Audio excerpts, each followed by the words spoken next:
नमस्कार, आयन भारत में आपका बहुत बहुत स्वागत है। आपके साथ मैं हूं अर्चना सिंह। राहुल गांधी जो लगातार चुनाव पर चुनाव हार रहे हैं, कांग्रेस पार्टी अगर चुनाव जीतती है तो श्रेय राहुल गांधी को, 99 सीट आती हैं, राहुल गांधी अराइव्ड।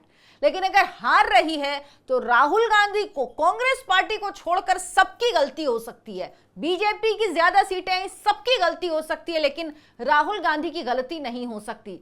राहुल गांधी जिस ईवीएम पर ठीकरा फोड़ने जा रहे थे चुनाव में हार का, क्योंकि जाहिर सी बात है अब राहुल गांधी पर तो किसी कांग्रेसी की हिम्मत है नहीं कि ठीकरा फोड़ दे कि आपकी वजह से हम चुनाव हार रहे हैं। किसी को तो बलि का बकरा बनाना है। वो बलि का बकरा लंबे समय से ईवीएम को बनाया जा रहा है।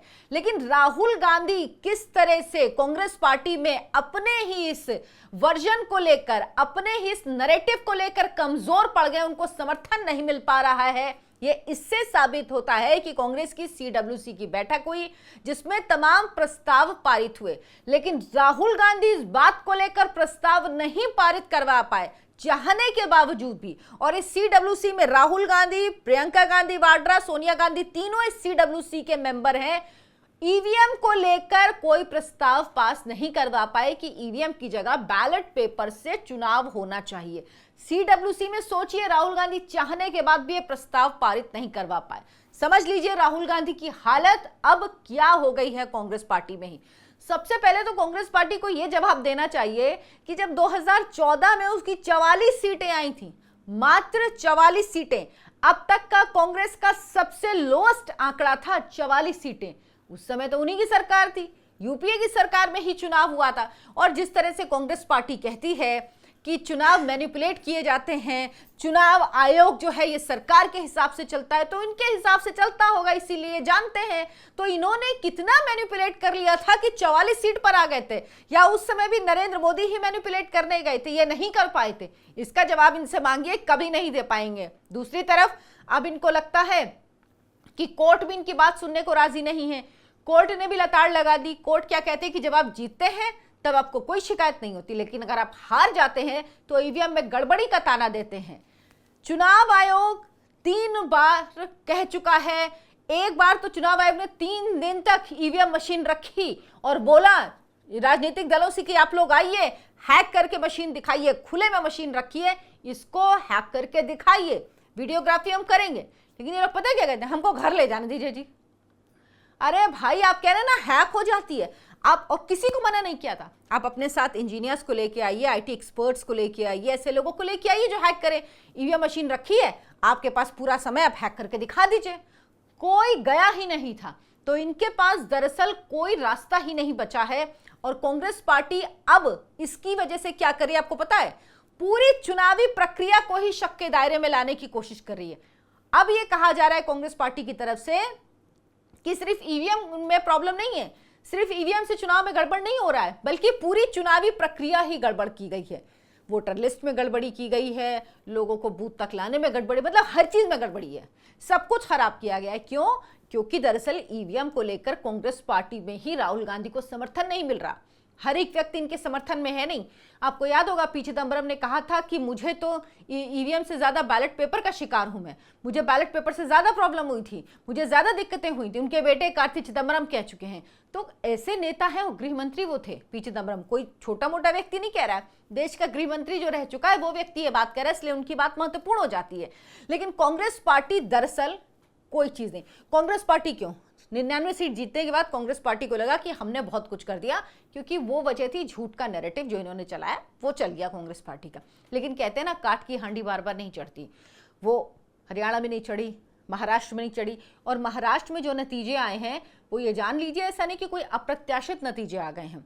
कांग्रेस पार्टी को पहले से रिपोर्ट्स मिल रही थी कि इनकी क्या स्थिति है, लेकिन इन्होंने काम नहीं किया किसी तरह से। बीजेपी की लोकसभा चुनाव में स्थिति खराब हुई, महाराष्ट्र में तो उन्होंने काम किया। उन्होंने छोटे छोटे ग्रुप्स के साथ काम किया, जो धार्मिक ग्रुप्स हैं उनके साथ काम किया।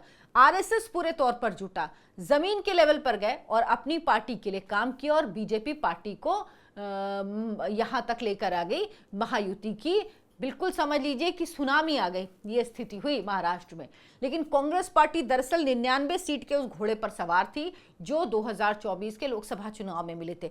आप सोचिए, कांग्रेस की तीसरी सबसे खराब परफॉर्मेंस, 99 सीट, लेकिन उसको कैसे दिखाया गया, जैसे कांग्रेस पार्टी जीत गई है और 240 सीट लाने वाली बीजेपी हार गई है। यह बताया गया कि 240 सीटें लाने वाली बीजेपी हार गई है और 99 सीट वाली कांग्रेस पार्टी जीत गई है। अब उसके बाद कांग्रेस पार्टी दरअसल काम ही नहीं करना चाहती की वजह क्या, आपको याद होगा अभी कुछ दिन पहले संविधान दिवस हुआ था 26 नवंबर को, तब जब तक नरेंद्र मोदी प्रधानमंत्री नहीं बने थे कोई जानता ही नहीं था इस देश में संविधान दिवस क्या होता है। संविधान दिवस मोदी जी ने मनाना शुरू करा तो कांग्रेस पार्टी, राहुल गांधी भी लाल किताब लेके घूमते थे, उन्हें लगा मुझे भी मनाना चाहिए।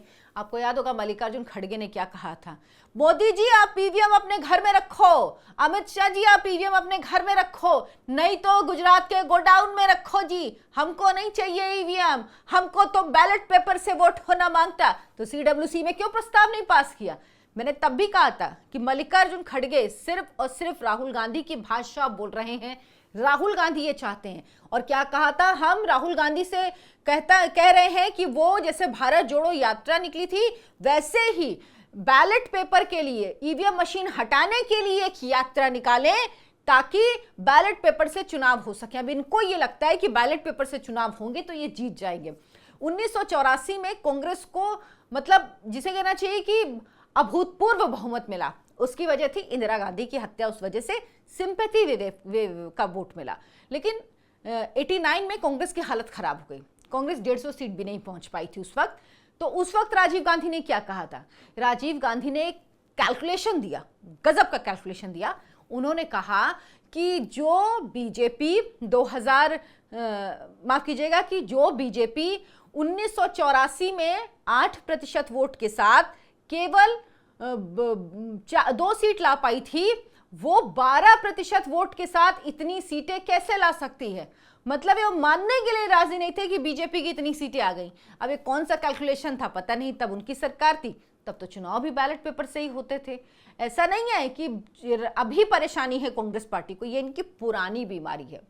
जब जब इनको कम सीटें मिलेंगी, जब जब ये नहीं जीत पाएंगे, तब तक ये इसी तरह से आरोप लगाएंगे। और आप ये समझ लीजिए, प्रियंका गांधी वाड्रा जब चुनाव जीतती हैं तो उसके बाद वो 4 लाख से तो वो तो उस जीत को एक्सेप्ट कर लेती हैं। प्रियंका गांधी, राहुल गांधी, सबको इस्तीफा दे देना चाहिए, अपनी सीट छोड़ देनी चाहिए, क्योंकि ईवीएम से चुनाव हो रहे हैं। जिस जिस राज्य में इनकी सरकार है, तेलंगाना, हिमाचल प्रदेश, कर्नाटक, सब जगह से इनको अपनी सरकार को बोलना चाहिए कि आप सरकार छोड़िए, आप इस्तीफा दीजिए, आप सरकार से बाहर हो जाइए, क्योंकि ईवीएम से चुनाव हो रहा है। तब तो आपकी बात लोगों को समझ में आएगी।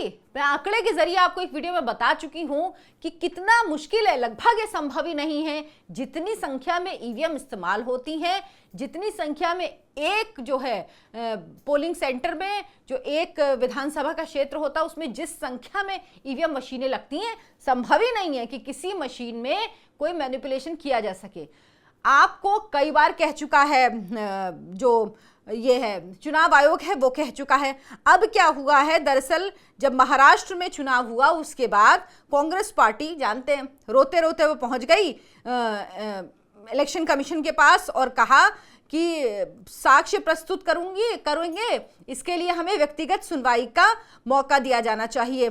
साथ ही ये भी कहा कि प्रक्रिया पारदर्शी थी, हर चरण में उम्मीदवार या उनके एजेंट की भागीदारी शामिल थी। आयोग ने कहा सभी राजनीतिक दलों की भागीदारी के साथ एक मतदाता सूची पारदर्शी तौर पर बनाई गई थी।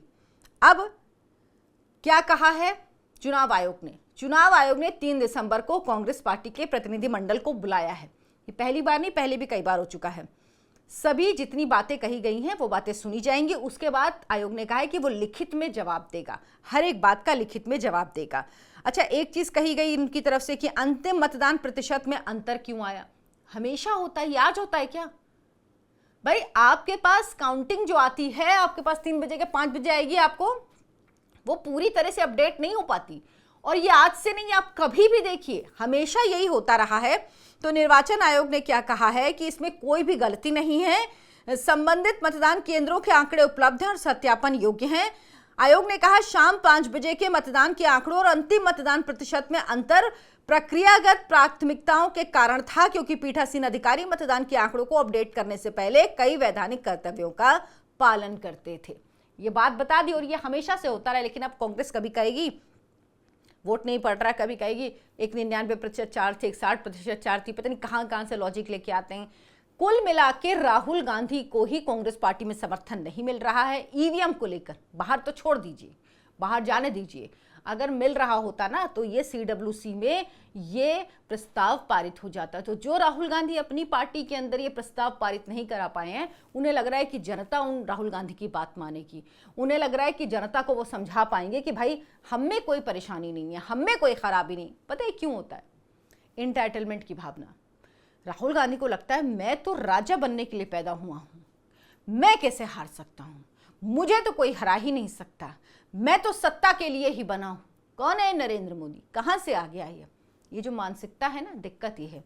तभी जो परेशानी है, जो कारण है, किस वजह से कांग्रेस पार्टी को वोट नहीं मिल रहा है, क्यों जनता से जुड़ नहीं पा रही है पार्टी, इस पर काम नहीं करते ये लोग, इस पर जाते ही नहीं। और जो लोग वोटों का तुष्टीकरण करते हैं, ये लोग अब समझ चुके हैं। जब राहुल गांधी बांग्लादेश के हिंदुओं के लिए एक ट्वीट नहीं करते, एक शब्द नहीं बोलते राहुल गांधी, प्रियंका गांधी, और जब फिलिस्तीन की बात होती है तो चिल्ला चिल्ला के रोने लगते हैं, तो क्या लोगों को ये नहीं दिखता है?